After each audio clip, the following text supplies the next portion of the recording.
How's it going this week, everybody? This week I'm going to be having Anthony on the show. He had a very interesting and very intense encounter with, I don't even know what this creature was. There were so many weird experiences that he had behind his property, and his neighbor even shot at this creature when it charged at him, and they never even saw exactly what it was. But it's very creepy. It's got some aspects of Sasquatch, but at the end of the day, we really weren't able to come to a conclusion as to what this creature was. Also, just want to do a quick shout out to all the members that have been signing up. You really help keep things going around here. If you are interested in the membership, you can head over to challengetheunknown.com and get early access to new episodes. And one last thing before we get started tonight is this episode is sponsored by Smoky Mountain Squatch Coffee Company. Nathan sent me over the Cowboy Blend to try, and I'm very impressed with the quality and flavor. As many of you know, I'm a huge coffee drinker, and just for my audience, there's a 10% discount code. If you follow the link in the description and use code CTU at checkout, you'll get a great discount and know that you're not only supporting the show, but you're also supporting Bigfoot research, as a portion of their profits go into researching the mysterious creature. Thanks for listening.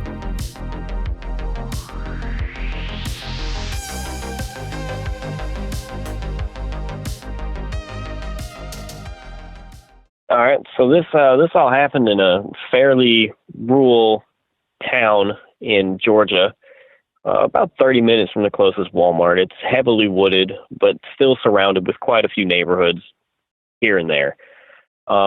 There is a clearing that is our backyard, and it's surrounded by very, very thick woods.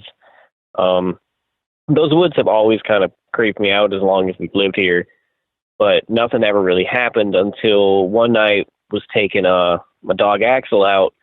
And mind you, this dog, he's not scared of anything. I mean, he laughs in the face of death. Like, this dog is something different. And it was weird to notice when at first he didn't want to go outside. He was spooked by something, but not thinking about it, we just kind of pressed on.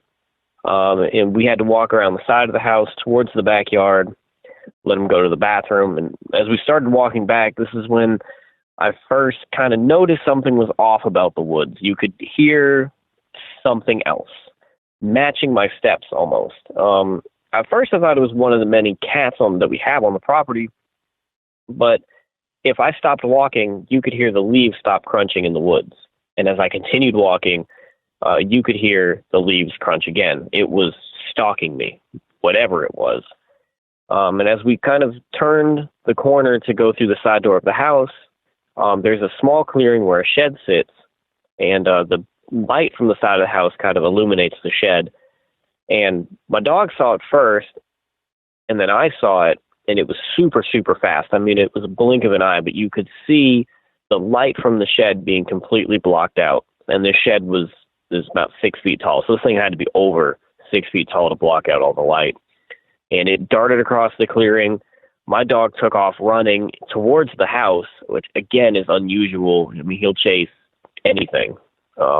This time, didn't want nothing to do with what that was. I'm hightailing it shortly there behind him. Get in the house. I slam the door. I lock it. I go and tell my girlfriend what happened, and she thinks I'm being overdramatic, and it's probably a woodland creature. We can chop this up and laugh at it. No big deal. We grab 2 flashlights and head out the front door, and we're looking now in the woods that's kind of in front of the house almost, but to the right side. So still the side yard. And we're looking, and we can hear something crunching around. Now, mind you, these woods are like too thick to walk in, and it's also very like swampy in parts. It's not an ideal place for camping. It's definitely not a what's the word? It's not possible to run back there. You can kind of climb your way through the vines and bushes and trees, but running is next to impossible, especially as you get closer to my neighbor's house. You can't even walk in there. You have to cut through it with like a machete. And so we hear it crunching around. We don't see anything. We both have flashlights. We're standing pretty close to the edge of the wood line, and it's maybe 200-300 yards in front of us, and then we start hearing it kind of walk closer towards us. And as we are scanning every inch that we can possibly see, we see no reflective lights from like eyes from, like dogs or critters, anything. And as it starts kind of get closer and closer, my girlfriend at this point, a little spooked, backs up kind of like behind a car. And I'm still at the edge of the wood line because I'm desperate to figure out, like, this can't be happening. You know what I mean? You hear stories, but there's no way there's something unexplainable right in front of me. And it got even closer. And at this point, I should be able to see it, but I can't. I'm scanning tree tops. I'm scanning the forest floor. Nothing.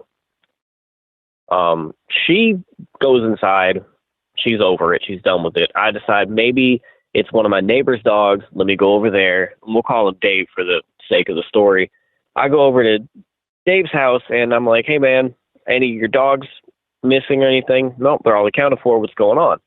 I'm like, well, there's just something in the woods. I'm not sure. He wants to come check it out. It's at this point I've noticed that you can hear it behind Dave's house now. It followed me across the yard into his yard, but still staying in the wood line. So now we're in his backyard, and he can hear the crunching too.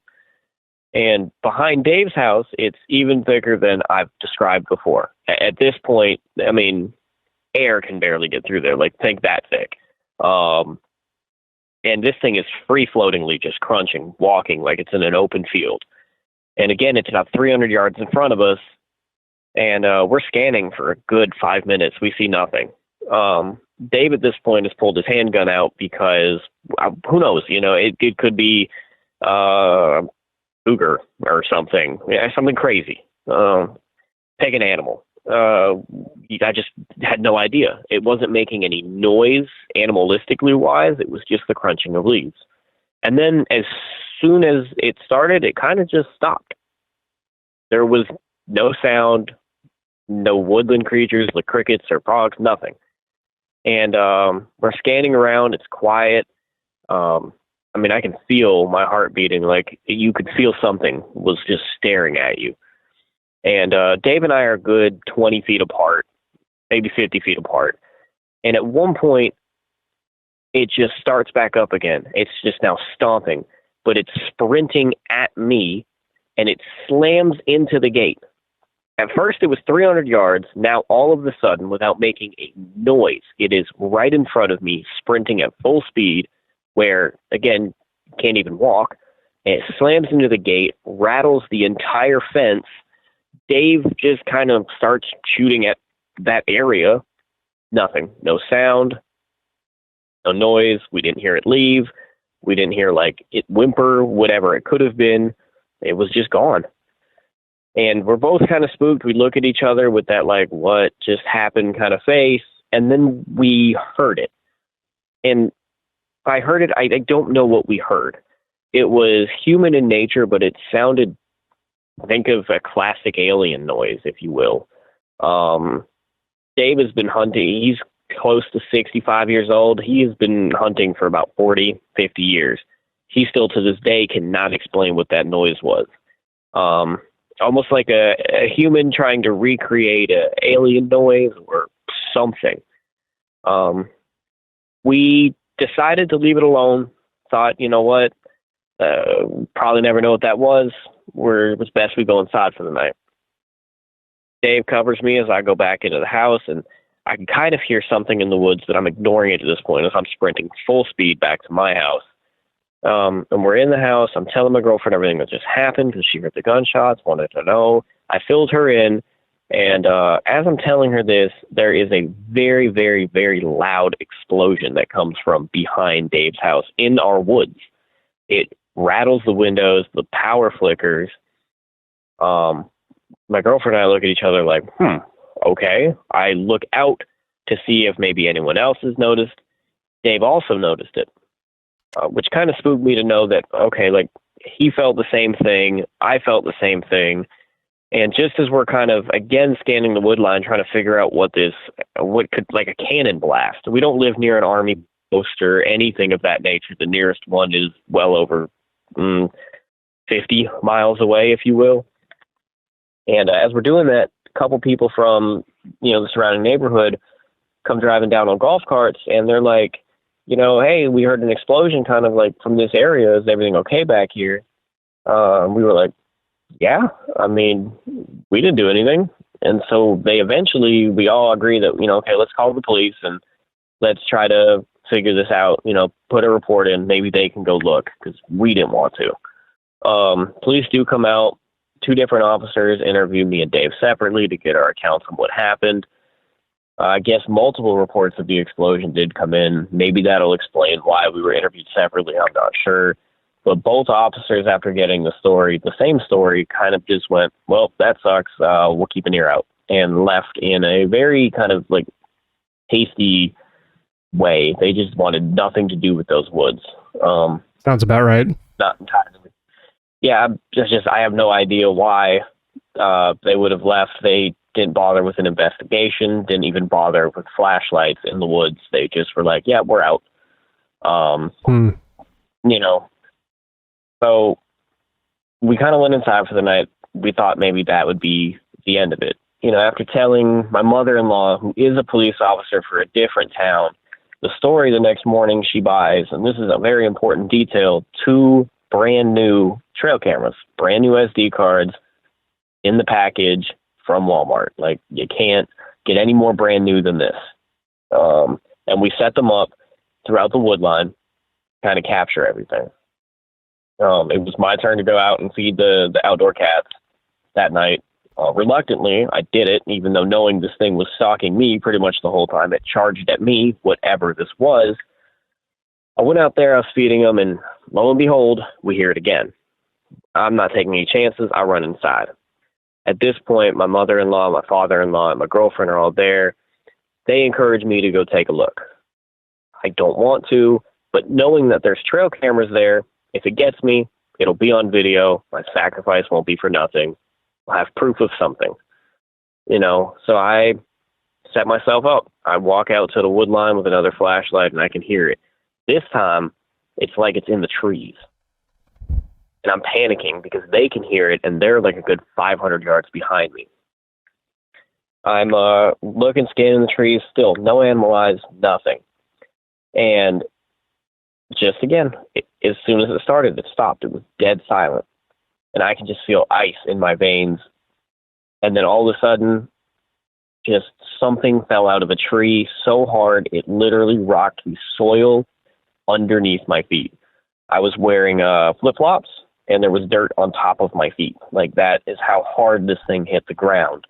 And that was it. I dropped the flashlight, and I sprinted a good 500 meters in what felt like 2 seconds. I was out of here. They also felt it, again, that far behind me. And we get in the house. My mother-in-law gets a phone call from Dave, who is a good 1,000 meters or so, a good distance away to not feel that. He heard the thump from whatever it was. I never saw anything. It didn't make like if we fall out of high places, we'll make a noise. We're landing on the ground. No noise. Nothing. And then we were like, okay, this is insane. There's clearly something. It's no clue what it could be. We still want it to be a woodland creature, but it's not making any sense.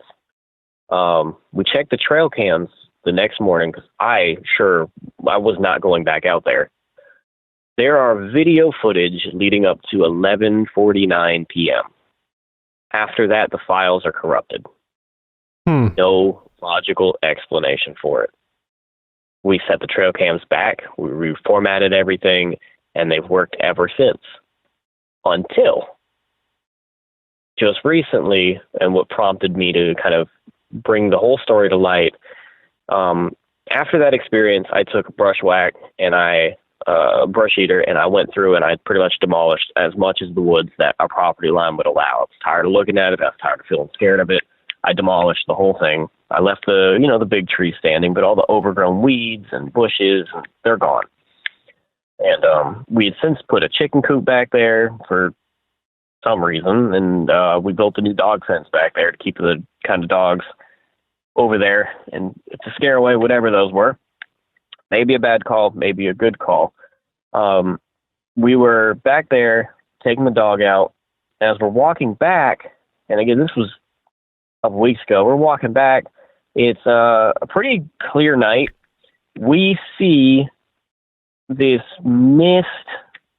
Think of an owl, but made of clouds, if you will. It didn't make sense. Fly from out of the woods up over our house and then just vanish. We were like, okay, well, that was weird. I looked at my girlfriend and said, you saw that? And she went, yep, time to go. We go inside. Curiosity gets the best of us. We grab our flashlights. We head back around the house and we're looking in the trees thinking it was probably an owl. You know, we're thinking of the wood story again. Like, we're hyping ourselves up. It's an owl. We're scanning the trees. You know, anyone familiar with like police flashlights, they're powerful enough. They do the mag lights. They do a good enough job. And we have a few of them laying around. That's what we're using to scan these trees. We don't see anything. We don't hear anything. Nothing. Our neighbor, not Dave, but in front of Dave's house, it's like a cul-de-sac, if you will. So Dave's on the far end of the cul-de-sac. We're on the right side, if you're looking at on the left-hand side of it. The neighbors just built a new shed. They put up a motion detecting light, and that light, once activated, stays on for 10 minutes. And as long as there's no movement, it'll cut off.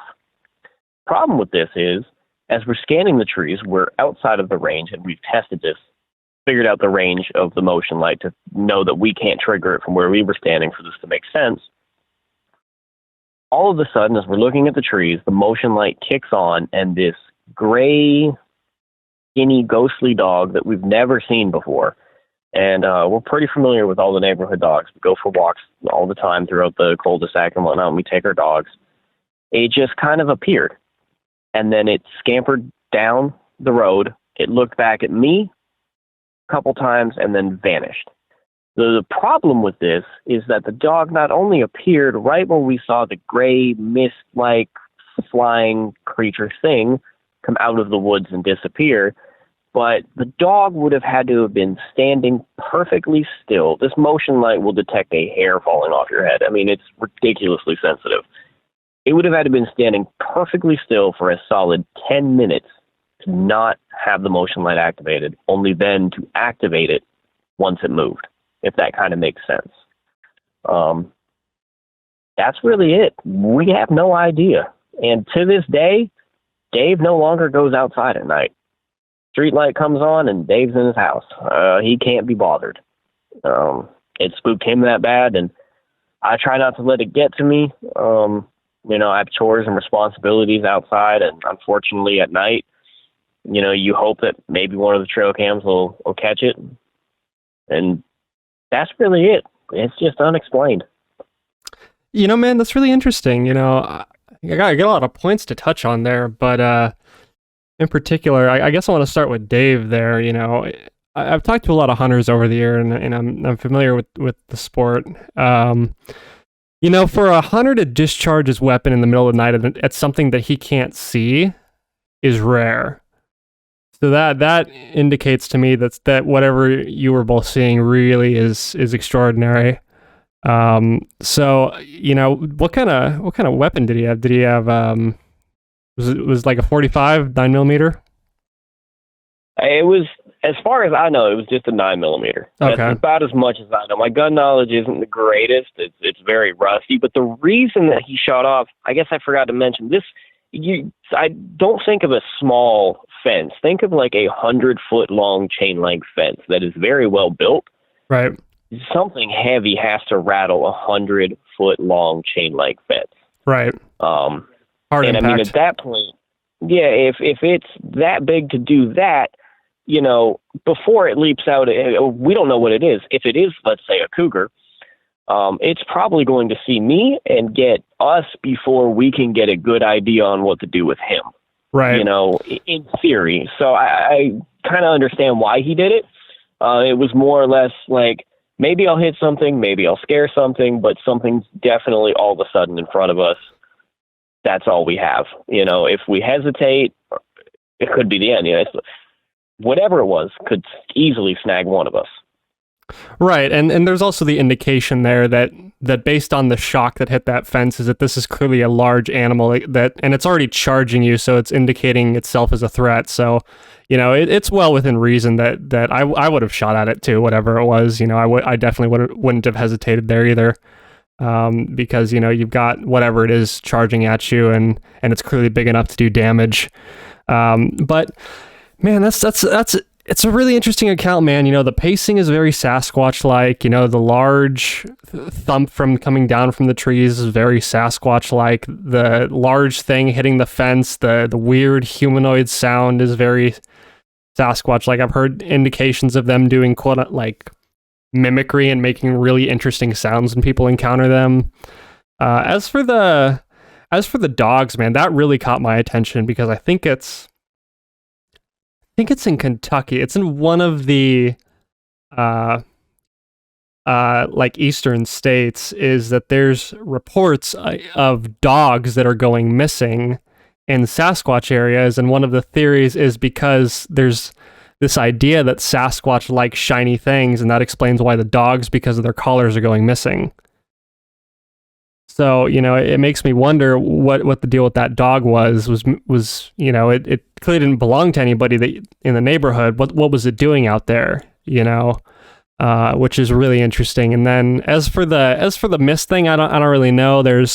I also hear a lot about the lights and stuff, people talk about the lights, so to speak, or other weird type of visual phenomena whenever there's some Sasquatch sightings. I do hear about that from quite a few different accounts. So I guess I want to ask you this, man. Do you have a general idea of what would you, if you had to guess, what would you think it was that you encountered that night?